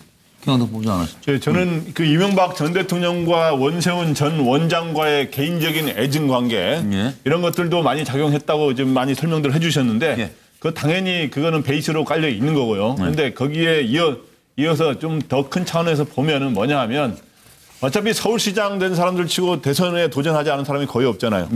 그래서 대선에 도전 2012년 대선에 하는 거는 부담스러웠던 2012년이든 2017년 반드시 할 거다. 그렇게 해서 만에 하나 대권을 잡는 일로 가면은 원세훈 전 국정원장 도대체 어떻게 되겠습니까? 그렇기 때문에 싹부터 아예 잘라라. 이런 뜻으로 한 측면이 있고 또 하나는 시민단체에서 활동하던 많이 했기 때문에 진보적인 시민단체에서 민주당과 시민단체의 고리를 차단해서 2012년 대선 전략 차원에서 완전히 고리를 차단하려면 박원순 시장한테 색깔론으로 딱지를 딱 붙여가지고 완전히 그 차단을 해버려야 저기 확장성이 떨어진다. 민주당의 집권 가능성이 떨어진다. 이렇게 맞는. 입에 담기도 그렇네요. 그죠? 나라를 위해서 나라를 국정을 운영한 건지 엄청 바쁘셨다는데요. MB 전직 대통령, 이명박 전 대통령. 그래가지고 원세훈 국정원장이 그 뭘 하는지도 전혀 몰랐다는 겁니다. 그러니까 지금 나한테 정치 보복하는 거다. 이렇게 MB 측은 주장하고 있습니다. 국가 권력 횡포에 국민의 인권은 어디로 가는 것인지. MB 측에서는 지금 무엇을 알아야 한다고 보시는지 생각해 주십시오. 이재호.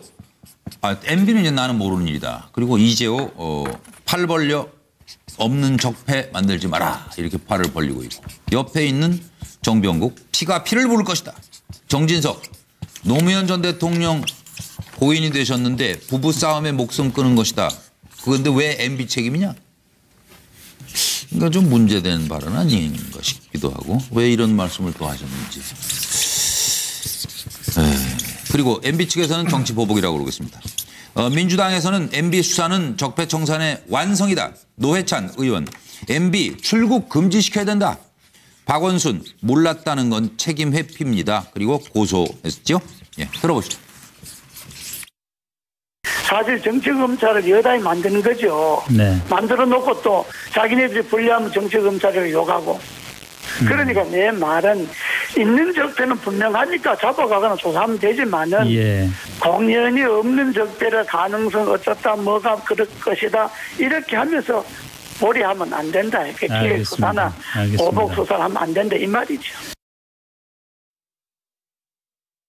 적폐 청산해야죠.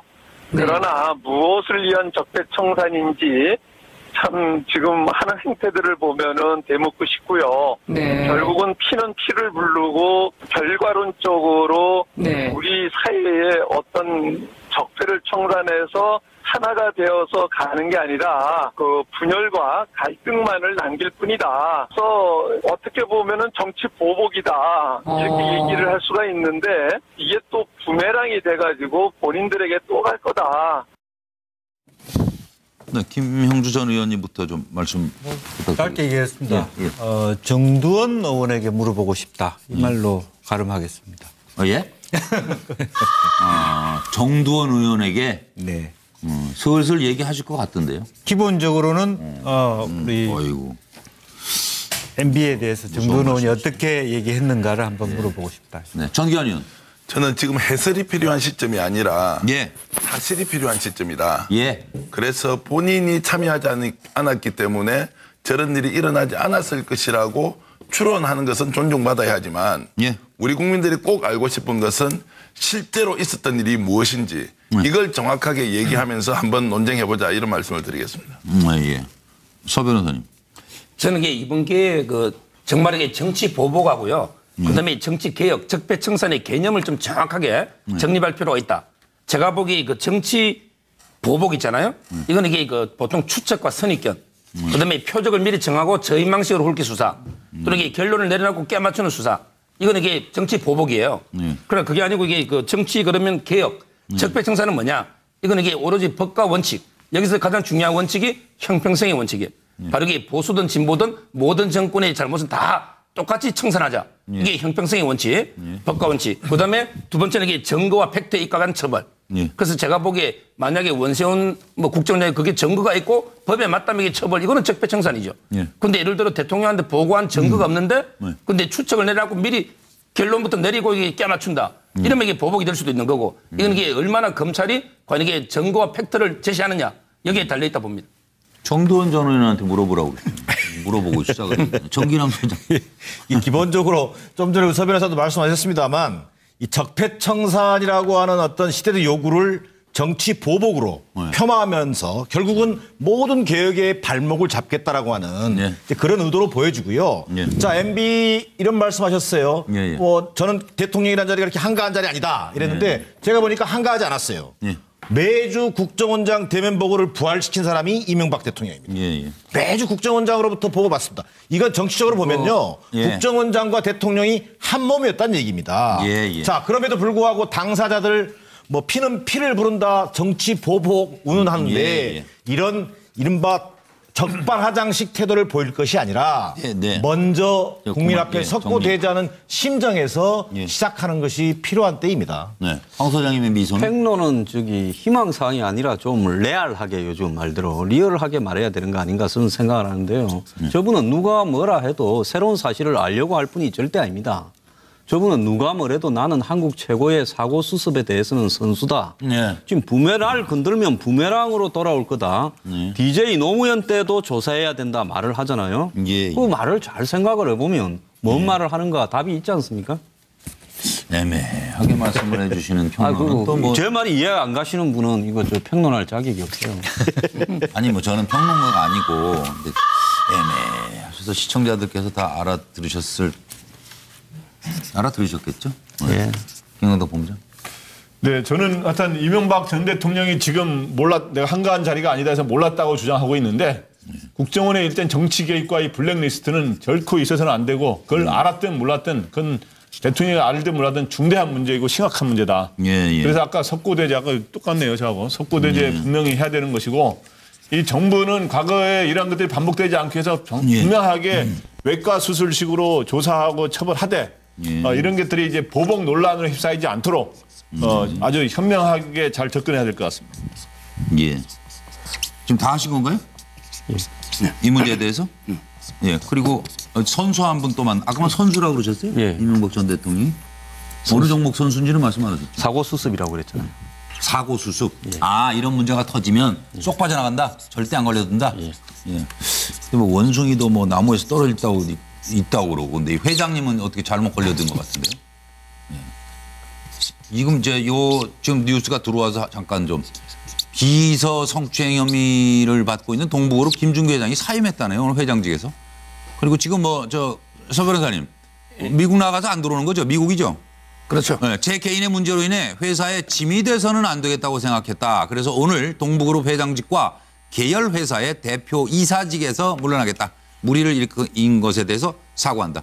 이거 왜 안 들어오는 거예요? 왜 못 들어오는 거예요? 제가 보기에 그 출국인 게요. 네. 오비 일학처럼 이게 우연은 아니고요. 저는 이게 소나기는 일단 피해라.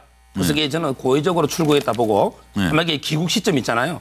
귀국 시점에 일단 합의를 해서 고소를 취하시키고 그다음에 여론이 좀 잠잠해지면 그때 쓰게 들어오지 않을까 이렇게 지금 예측하고 있습니다. 그렇게 내용으로 적은 건데요. 바로 이게 제가 항상 말하잖아요. 1도 2부 3백.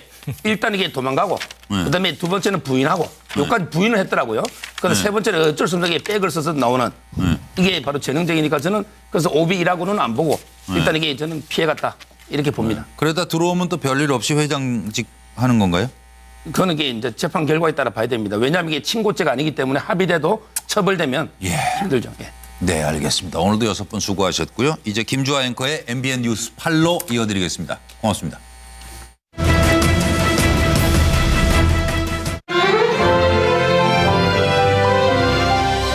저는 트럼프의 저런 연설에 대해서 비판하는 이런 부분이 많은데요. 원래 트럼프가 대선 나왔었을 때 95%쯤 되는 언론들이 다 비난을 했죠.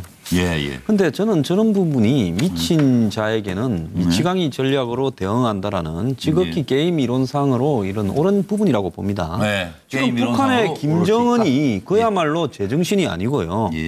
그야말로 이 합리적인 방법으로는 정리할 수 없는 인물인데요. 과거에 닉슨하고 키신저가 이 월명을 이 협상으로 끌어내기 위해서 월명에다가 핵폭탄을 가지고 폭격할 수 있을 것처럼 실제로 비행기를 띄우고 이렇게 겁을 줬습니다. 그래서 결국은 이 파리 평화협정을 맺었죠. 끝은 나중에 결국 월남이 함락당해서 안 좋게 끝났지만은요. 그때 두 사람이 스스로를 좀 미친 사람처럼 하면서 광인 전략을 구사를 했어요. 그래서 저것이 미국의 중요한 외교 전략 중에 한 방법입니다. 그래서 김정은이라는 애척불허한 좀 이 불안정한 인물에는요. 저런 식으로 대응하는 것이 저는 필요하다. 이렇게 봅니다. 알겠습니다. 정기람 소장으로 가겠습니다. 좀 비슷한 얘기인데요. 이른바 이제 미치광이 전략.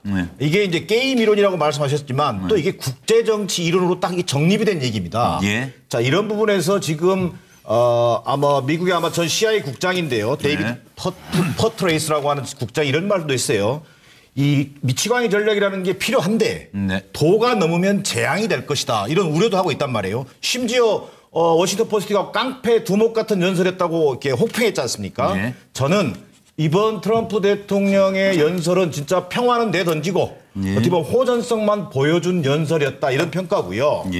이게 어찌 보면요. 트럼프와 김정은이 적대적 공생을 하고 있는 건 아닌지 이게 무슨 의미냐면 첫 번째는 이게 세계 정치의 평화를 위협하는 발언을 일삼고 있습니다.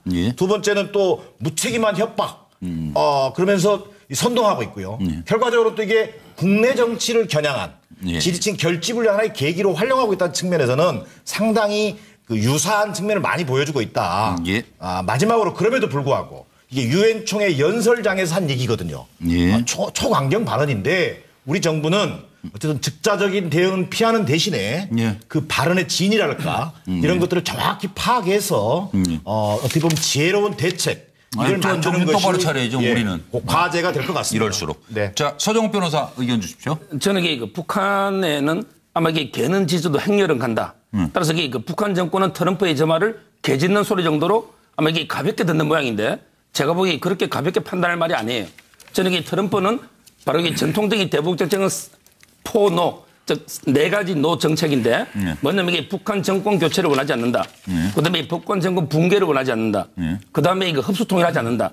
그다음에 이거 비무장지대 이성의 군사적 침략하지 않는다.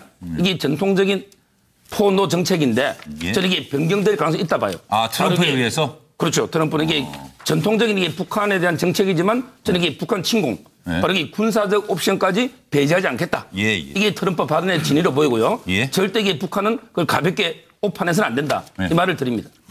전결은 의견 북한이 저 말을 듣고 얼마나 놀랐을까 저는 생각해 봤습니다. 일단 트럼프 대통령의 위치에서 보면 이제 폭격을 가하는 것이죠. 그럼 내가 지금 이 상황에서 이 말을 하지 않고 어떤 말을 하는 것이 맞느냐고 오히려 세계 정상들과 세계 시민들에게 마치 자신의 속마음을 그대로 드러내듯이 얘기를 했지만 결과적으로 저것이 북한 길들이기에 성공할 수 있느냐의 문제는 또 생각을 해봐야 할 것 같습니다. 트럼프의 발언에 시원하다고 생각할 수 있는 사람이 있겠지만 그러면 도대체 북한 문제를 어떻게 해결할 것이냐. 핵무기를 포기하도록 해야 하고 여기에는 반드시 평화적인 수단이 동반돼야 한다는 약간은 모순되지만 그러나 길게 시간이 들더라도 그 길 외에는 없다는 전제에서 보자면 결국 미국 대통령다운 발언은 아니었다. 그래서 이 발언에 대해서 우리가 잘했다 잘못했다가 아니라 여기에서 대한민국이 이제 어떤 역할을 하면서 실제로 북한에 대한 핵 억지력을 한미동맹 체제에서 성과로 가져올 것이냐. 이제 이 문제가 문재인 대통령의 숙제로 남아있다. 이렇게 저는 봅니다. 김영수 전 의원님, 말로는 뭐 갈 때까지 간 거 아니에요? 이 정도면? 그렇습니다. 그러니까 표현에 있어서는 제가 보니까 자기 어떤 비서실장인 존 켈리조차도 약간 좀 쑥스러워할 정도로 표현이 뭐 라켓맨 이런 단어를 썼고 또 북한뿐만 아니라 이란이나 베네수엘라 같은 부분에 원색적으로 얘기했다는 데 대해서 표현의 부분 좀 여러 가지 좀 지나치다 과도하다 봅니다. 그러나 기본적인 기조는 네오콘식의 말하자면 악의 축이라고 하는 전제에서 발언하고 있다. 이제 그런 면이 오히려 더 우리가 눈여겨봐야 될 필요가 있을 것 같다는 생각이 듭니다. 네. 김광덕 본부장 의견 주세요. 네, 아까 말폭탄이 서로 오간다 그랬는데 이 말 표현으로는 사고 정상에 오른 셈입니다. 이 완전 파괴라는 말을 보면. 갈 때까지 갔다. 갈 때까지 갔어요. 이게 영어로도 보니까 찾아봤더니 totally destroy라 그래서 완전 파괴하겠다라는. 만약에 이제 미국과 동맹을 방어해야 한다면 북한을 완전 파괴하겠다 이렇게 했기 때문에. 부시 대통령 악의축 시즌 2. 예, 부시 대통령 악의축 아까 설명했기 때문에. 근데 부시 대통령이 악의축 발언을 할 때 이라크 여러 나라를 나열했는데 이라크를 제일 먼저 거론해서 1년 만에 공격을 했거든요. 바로 내 말도 저기 악의축 발언과 같은 연장선이다.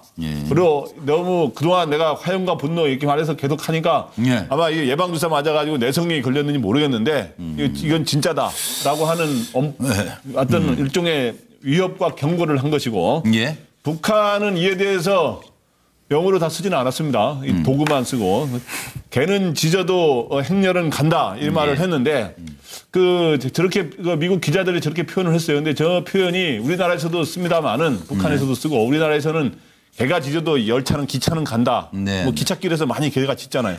근데 이제 미국에서는 저 말이 바람과 함께 사라지다의 저 원문이 있답니다. 아, 그래요? 네, 그래서 미국 기자들도 저 문장에는 굉장히 익숙해 있는데 그렇게 해서 거의 북한은 반격을 가하면서 내 갈 길 가겠다. 마이웨이를 가겠다라고 이렇게 표현하는 것 같습니다. 북한에도 개 많이 짖나요, 요새? 다 잡아먹고 이 남은 게 있어요. 그러니까 개 짖는 소리가 북한에서 많이 들리는지 그것도 좀 갑자기 의문이 생기는데 어쨌든 간에 오늘 밤 문재인 대통령의 유엔 연설을 또 기대해 보면서 일단 한 고비는 넘어갔죠. 지성이면 감천이라고 했던가요? 정부 여당의 정성이 대법원장 인준의 꽃을 피운 것 아닌가 싶습니다. 자, 청와대 읍소 전략이 통한 것인가요? 김명수 대법원장 후보자 인준안이 통과됐습니다. 협치는 여전히 숙제가 아닐까 합니다. 시사점, 인준안 통과 시사점과 이후 전국을 전망해 주시기 바랍니다. 전화하죠. 넥타이도 녹색 메고 나오고 정부 여당의 읍소 전략이 통한 것인가요? 찬성 160표, 가결 정족수보다 10표 많은 160표 찬성으로 오늘 통과됐습니다. 반대 134표. 김명수 대법원장 후보자 임명 동의안 가결. 한 표의 기권, 3표의 무효가 있었습니다. 자, 넥타이 메고 맨투맨 연락하고 대화 설득 총력한 보람이 있네.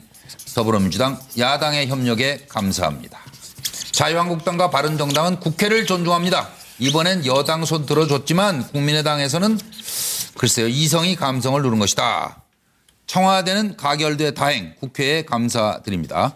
김명수 후보자 국민 위한 사법구현에 최선을 다하겠다는 각오를 밝혔습니다.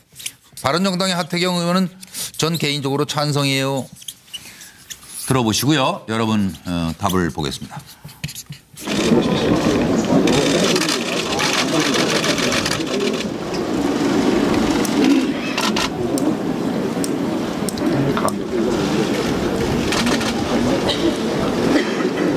됐나 보다.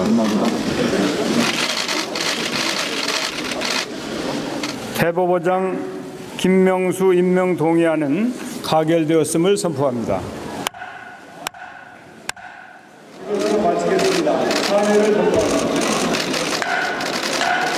넥타이 색깔이 좀 영향을 줬다고 한것 같다 이제. 이 넥타이는 제가 존경하는 김근태 선배님의 유품입니다.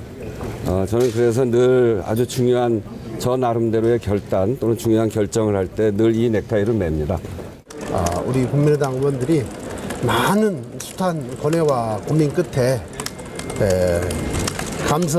이성이 감성을 누르고 이겼다고 생각합니다. 그렇게 생각합니다.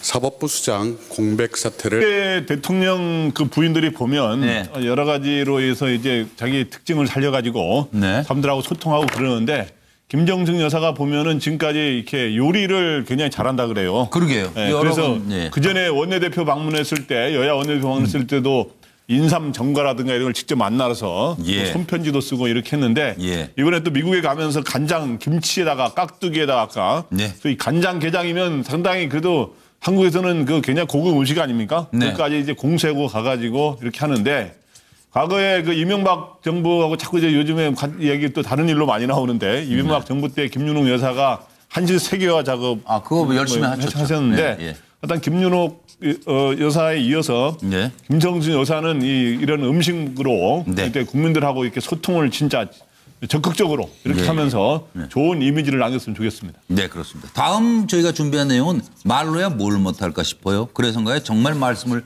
세게 하시는 미국 대통령부터 만나보겠습니다. 북한을 완전 파괴할 수 있다. 막 나가는 것 아닌가 하는 생각을 하는 분들도 계실 것 같은데 오늘 밤에 있을 문재인 대통령의 유엔 총회 연설 수위는 또 어떨까 등이 궁금합니다. 일단 여러분께서는 유엔 총회에서 북한 완전 파괴를 말한 트럼프 대통령에 대한 생각을 말씀해 주시기 바랍니다. 세계가 놀랐어요. 초강경 말폭탄. 북한은 타락한 정권이에요. 로켓맨이 자살 임무를 수행 중이에요. 북한 완전 파괴할 수 있어요. 뭔 잡소리, 뭐 개 짖는 소리. 그리고 북한 대사는 연설 중에 퇴장해버렸죠. 상황이 심상치가 않아 보이는데 문재인 대통령은 오늘 밤 유엔 총회에서 압박과 평화 기조의 내용이 담긴 연설을 하지 않을까. 통일부는 오늘 800만 달러 규모의 대북 지원을 결정했습니다. 다만 시기, 규모 등은 남북 관계를 고려해서 추후 결정하기로 했습니다. 들어보시죠. The United States has great strength and patience. But if it is forced to defend itself or its allies, we will have no choice but to totally destroy North Korea. Rocket Man is on a suicide mission for himself and for his regime. We do not accept threats from President Trump or whomever in this world. We know the leader of North Korea is erratic, to put it kindly. That kind of language, I think, is risky. Hopefully get this resolved through diplomatic means.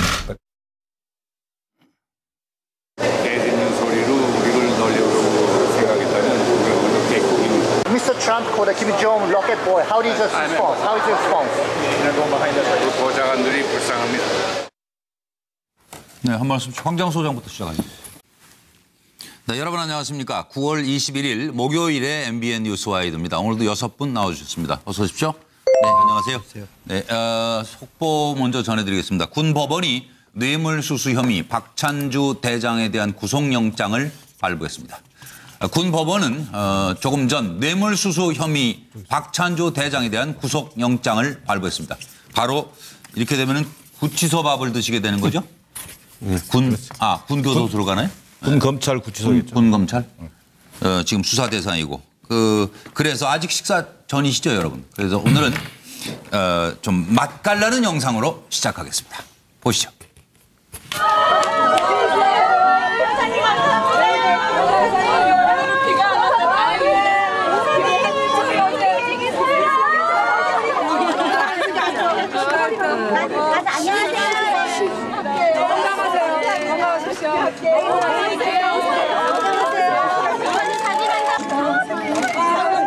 선이 하나 이쁘다.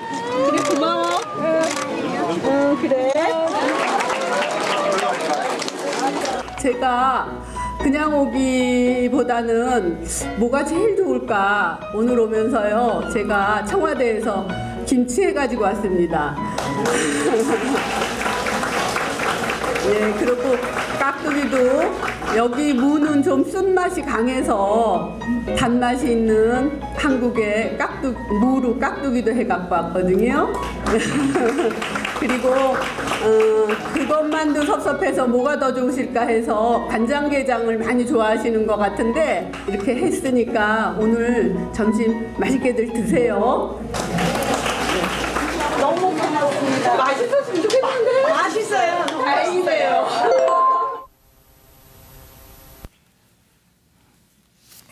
뭐 해외에 오래 나가 계신 어르신들은 얼마나 좋으셨겠어요? 고향의 맛이 입안에 사르르 녹았을 것 같은데 누가 간단히 한 말씀만 정기남 소장? 예. 게장 좋아하세요? 게장 좋아합니다. 네. 간장게장을 전라도 지방에서는 뭐라고 하는지 아십니까? 그렇죠. 벌떡게장이라고 합니다. 벌떡게장. 그게 왜냐하면 달고 맛이 좋지만 보관하기 어렵기 때문에 벌떡 먹어치워야 된다.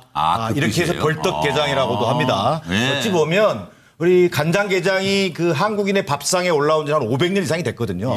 그리고 이제 아마도요, 이게 어떤 TV 프로를 봤는지 모르겠지만, 김정숙 여사가 작년엔가 방송 프로를 저도 봤습니다만, 해외 나가 있는 우리 동포들이 가장 먹고 싶어 하는 음식 1위가 간장게장이었다는 겁니다. 그러실 거예요. 예, 그런 것들을 보면서 아마 살펴서 선택했지 않았을까 싶고요. 미국의 그 플러싱 지역 우리 교포들의 1, 2, 3세대가 다 모여 산다고 해도 과언이 아닌 상징적인 지역인데요. 교포들과의 어떤 정서적 공감을 이뤄내기에는 최적의 음식 레시피였다 뭐 이런 생각입니다. 저 김광덕 본부장은 네, 그 역대